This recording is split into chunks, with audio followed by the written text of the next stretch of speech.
राष्ट्रवादीचं जे अधिवेशन चालू आहे त्या अधिवेशनामध्ये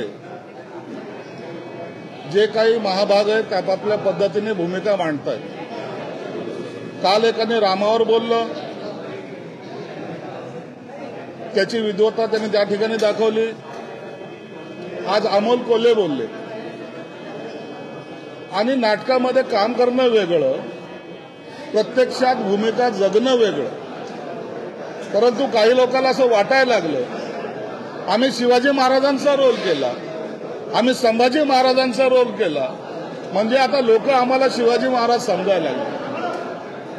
आणि त्याच्यामध्ये उल्लेख मुद्दामून केला गेला की काही लोक हरणाच्या मागे पळत होते आणि त्यांना 50 खोके दिसत होते। मी तुमच्या माध्यमातून त्यांनाही सांगतो, नाटकात काम करते योग्य आहे, ऍक्शन चांगली करतो ते योग्य आहे, राजकारणामध्ये गद्दारी करणं ते योग्य नाही हे मी तुम्हाला ठणकावून सांगतो। शिवसेनेत होता ना तुम्ही, आम्ही 38 वर्ष काम केले, आम्ही उपनेता नाही झालो। एका वर्षात तुम्ही उपनेते झाले, एका वर्षात पक्षाचे प्रवक्ते झाले। का सोडली शिवसेना? कोणत्या हरणाच्या मागे पळाले होते तुम्ही? कोण होतं तुम्हाला पळून घेऊन जाणारा? वस्त्रहरण स्वतःचं करायचं आणि इतरांवर टीका करायची। ज्या पक्षाची भूमिका तुम्हाला कदाचित राजकारणाचा आणखी पूर्ण अनुभव नसेल, वसंतदादापासून केलेली गद्दारी, यशवंतरावला दिलेला धोका आणि त्यातून निर्माण झालेले काही पिलावळ, त्यांच्याबरोबर जाऊन तुम्ही जर आव आणत असाल तर तुम्ही कर्णाच्या भूमिकेत राहू शकता, पण तुम्ही दुर्योधनाबरोबर आहात हे लक्षात ठेवा। टीका कसली करतात? तुम्ही निष्ठावंत राहा, तुम्ही सांगणार आम्हाला। अरे उठाव करायला ताकद लागते, दम लागतो, दम। हा दम आम्ही दाखवला आणि छाती ठोकपणे आजही महाराष्ट्रात फिरतोय। गद्दारी करून तुम्हाला बाकीच्या ज्या गोष्टी आहेत तुम्हाला चांगल्या प्रकारे माहिती आहे। टेंडर कसे मॅनेज करतात, खोके नाही कंटेनर कुठे गेलेत हे माहित नाही। जर स्वाभिमानाने जर बोलायचं असेल, इमानदारीने जर बोलायचं असेल, सांगा कंटेनर कुणाच्या घरी गेले होते, सांगा जनतेला, महाराष्ट्राच्या जनतेला कळू दे एकदा। तुमचा जो आव आणण्याचा जो आविर्भाव, बापटांचं वाक्य, लिहिलेलं भाषण, त्याच्यामध्ये केलेलं टाळ्याचा जो गडगडाट करण्यासाठी बोला कार्यकर्ते हो, कार्यकर्ते सर्व बोलतायत। याच अजितदादांनी तुम्हाला आणून कुठे बसवलं होतं हे तुम्हाला चांगल्या प्रकारे माहिती आहे। 48, 49 खासदार काय करतायत? मग त्याच्यामध्ये त्या उभाटा गटाचे बी खासदार होते ना, तुमचेही खासदार होते ना। जा आमच्या मतदारसंघात जाऊन पहा, काम कसं केलं जातं हे आम्ही तुम्हाला शिकवू शकतो। बाबा रे, नको या भानगडीत पडू।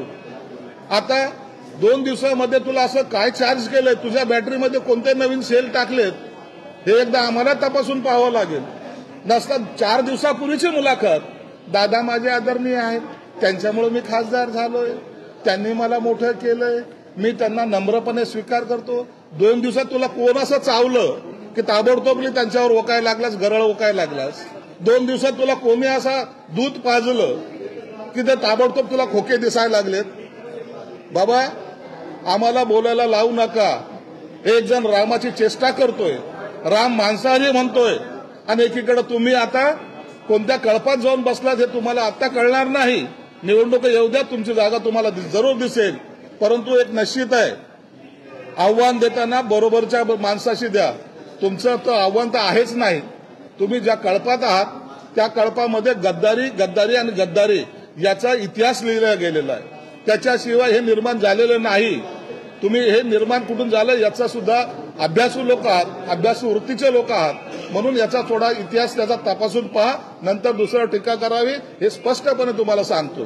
बोलायला लावू नका, फक्त एवढं तुम्हाला इशारा आहे। श्रीरामावरून त्यांनी आणखी एक मुद्दा घेतलाय की महिलांचं शोषण करणारे जे आहेत त्यांनाच तुम्ही आश्रय देता, तर तुम्ही श्रीरामाचं नाव कसं काय घेऊ शकता? आता हे संजय राठोड यांच्याकडे होता, त्यांचा दृष्टिकोन एवढा विशाल आहे, इतके ते भावुक आहेत, इतके ते चांगले आहेत, त्यांना आणखी माहित नाही जळगावचा आमदार हा कोणत्या केसमध्ये, बलात्काराच्या केसमध्ये कसा आत होता राज्यमंत्री असताना. इतिहास तपासत जा, इतिहासाची माहिती घेत जा. जर इतिहास माहित नसेल तर आमच्याकडून घ्या. आमच्या लिहा तर 38 वर्ष 39 वर्ष झाले. जळगावचा राष्ट्रवादीचा आमदार बलात्कारच्या केसमध्ये आतमध्ये नव्हता, जेल नाही झालं त्याला. हे आम्हाला नका सांगू, उदाहरण द्यायला आम्हाला नका सांगू तुम्ही. हे आम्ही जे केलंय ना, हे तुमच्यासारखे गद्दार नाहीत. जे केलं छातीठोकपणे, जे निर्णय घेतो छातीठोकपणे, कुणाच्या ताटाखालचं मांजर होण्याचं आमच्या रक्तात नाही. शिवसेना प्रमुखामुळे घडलेले लोक आहोत आम्ही. बोलू तोंडावर, मागे नाही. कुणाच्या मागे निंदा करायची आम्हाला सवय नाही. कुणाचा एकाचा पदर सोडून दुसऱ्याचा पदर पकडायची सवय नाही. आम्ही जेव्हा उभे राहू तर ताठ मानेने उभं राहू. हे तुम्हाला आणखीन एकदा इशारा देतो. दुसऱ्यांदा जर आमचा उल्लेख करायचा प्रयत्न केला तर सर्व तुमचा जगा इतिहास हा जगात सर्व महाराष्ट्राच्या समोर येईल. याची तुम्ही फक्त चिंता करा.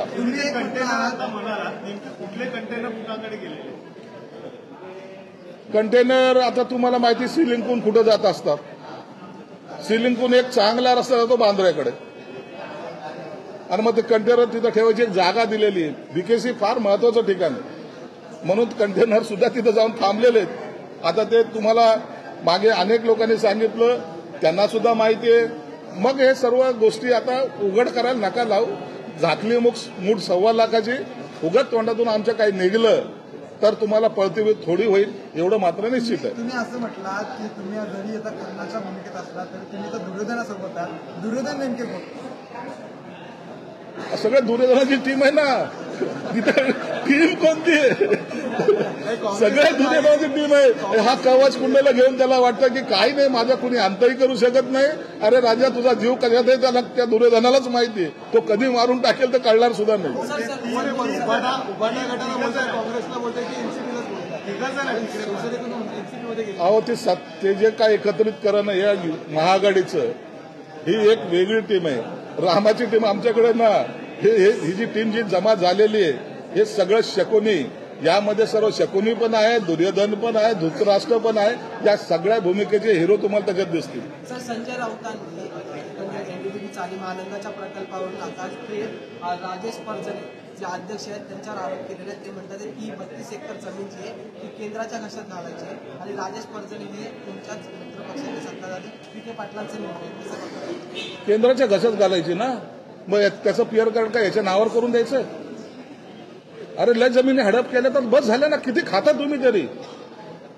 केंद्राच्या म्हणजे सरकारच्या ताब्यात जाईल ना. का याचं पीआर कार्ड करायचंय पुन्हा दुसरं?